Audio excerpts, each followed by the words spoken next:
जीवन में हतोत्साहित नहीं होना चाहिए। विभिन्न प्रकार की समस्याएं आती हैं, तमाम प्रकार की असुविधा होती है। कभी कभी तो यह लगता है कि संसार में मैं फंस गया। चारों तरफ मुसीबतें, चारों तरफ समस्याएं, जिधर देखिए उधर प्रतिकूल परिस्थिति।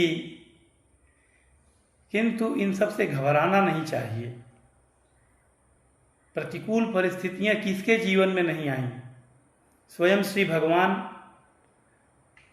राजमहल में रहने वाले, पलने वाले भगवान श्री राम पत्नी सहित वनवास को चले गए। घास फूस पर सोए, पृथ्वी पर सोए, पैदल चले कांटों के बीच में, और इतने पर भी नियति ने छोड़ा नहीं। साक्षात लक्ष्मी जी, सीता माता, लीला ही सही, लेकिन यदि उन्होंने लीला भी किया तो हम लौकिक लोगों को सिखाने के लिए ही किया कि हम उनसे सीखें, विपत्ति में धैर्य धारण करें। माता सीता को रावण उठा ले गया, युद्ध करना पड़ा, कितनी बड़ी विपत्ति थी, अकेले थे। कभी उन्होंने राजसत्ता की सहायता नहीं ली। कोल भील बंदर की सेनाओं को जुटाकर रावण से युद्ध किया और उसे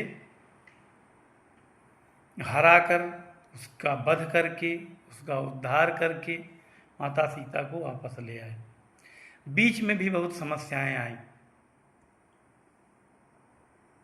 उसी तरह से भगवान कृष्ण जन्म लेने से पहले ही उनके माता पिता जेल चले गए। उनसे पूर्व जितने भाई थे उन्हें कंस ने मार डाला, सगा मामा। और जितने दिन गोकुल में रहे वहाँ पर भी कंस के द्वारा आतताई भेजे जाते रहे और समस्याओं का सामना करना पड़ता था। पूरे जीवन संघर्ष और समस्या में ही बीता। जब युवा हुई तो जरासंध ने मथुरा से भगा दिया, छोड़कर भागना पड़ा। फिर माता कुंती की दुर्दशा देखकर उनकी सहायता के लिए महाभारत युद्ध करवाया। अर्थात पूरे जीवन वे भी संघर्ष करते रहे।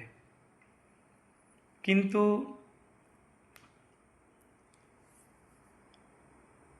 हमें हमारी विपत्तियों से चार चार हाथ करने के लिए, समस्याओं पर विजय प्राप्त करने के लिए जाते जाते उन्होंने अपनी सारी शक्ति अपने नाम में कर दिया। अर्थात मेरी अनुपस्थिति में, वैसे तो वे घट घट वासी हैं, आत्म राम हैं, आत्मा में बसते हैं, किंतु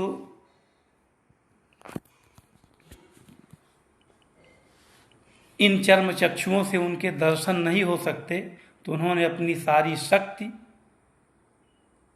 सारी उपस्थिति अपने श्री नाम में कर दिया।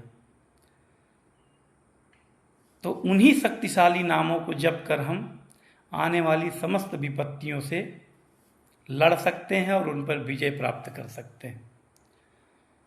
इसलिए यदि आपके जीवन में कुछ समस्याएं दिखें तो यह मानकर चलिए कि आप उन समस्याओं से जूझने वाले अकेले नहीं हैं।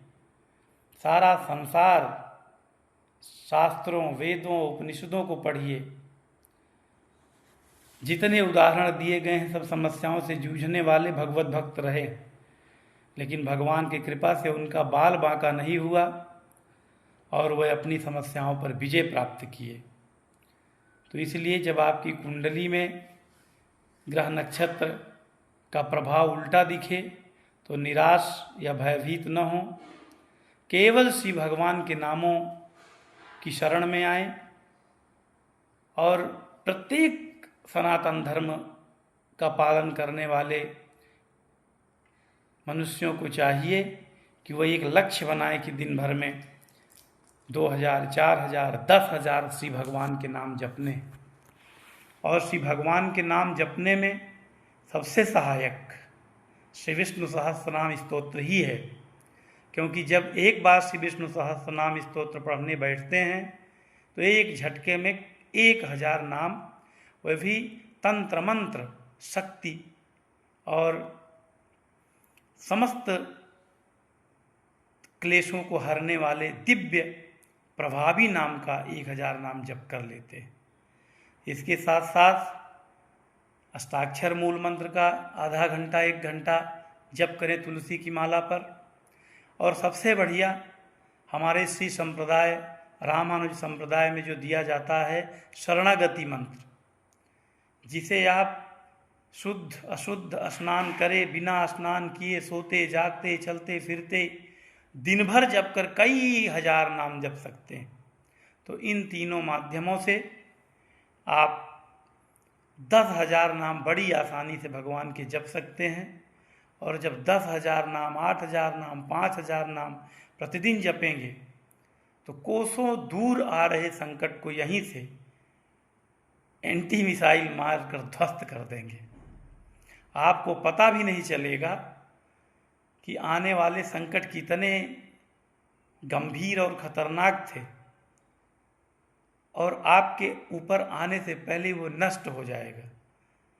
चारों तरफ से आप जब श्री भगवान नाम का इतना जप करते हैं तो आपकी सहायता के लिए इस शरीर से सूक्ष्म सेनाएं, जिसे औरा बोलते हैं, निकलते हैं और चौतरफा आपकी रक्षा करते हैं।